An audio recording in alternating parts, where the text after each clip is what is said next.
Peut-être une illustration aidera-t-elle à montrer le rapport entre la foi, la confiance et l'épreuve. Imaginez que vous vivez au 10e étage d'un immeuble lorsque l'alarme incendie se déclenche. Vous vous élancez vers l'escalier, mais il est hélas déjà rempli de fumée. Vous retournez dans votre appartement, vous poussez un drap mouillé devant le bas de la porte et vous essayez de trouver une solution pour vous en sortir. Comme la fumée commence à envahir la pièce, vous ouvrez la fenêtre, vous montez sur le rebord et vous vous souvenez de ce qu'on vous enseignait à l'école lorsque vous étiez enfant. Si tu crois suffisamment, tu peux tout faire. Alors que vous êtes perché au 10e étage sur le bord de votre fenêtre et que vous regardez en bas, vous essayez de vous convaincre que si vous battez assez fort des bras et que vous croyez que vous êtes capable de voler, alors vous en êtes capable. Je crois que je sais voler, je crois que je sais voler.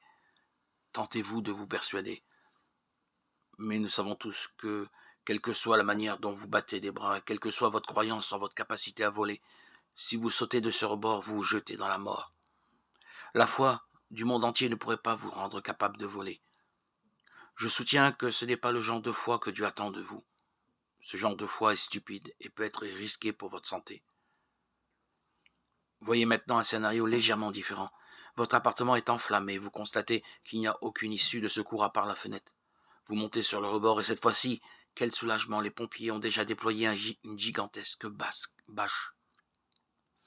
Un pompier, solidement charpenté, vous crie à travers son haut-parleur: sautez, on vous rattrapera. Là, vous êtes face à une décision qui va mettre votre foi à l'épreuve. Pas votre foi en Dieu, mais votre foi envers les pompiers. Vous devez décider de leur faire confiance ou pas. Sont-ils capables de me rattraper? Leur bâche va-t-elle tenir le coup? Vous devez remettre votre vie entre leurs mains, et vous ne le feriez jamais sans la foi, c'est-à-dire sans avoir confiance en eux. Jamais vous n'avez sauté du 10e étage, mais si vous décidez de leur faire confiance, vous ferez littéralement un saut dans la foi. En considérant la foi dans ce contexte, on se rend compte que beaucoup de choses que nous faisons quotidiennement dépendent de la foi ou de la confiance que nous mettons en d'autres personnes.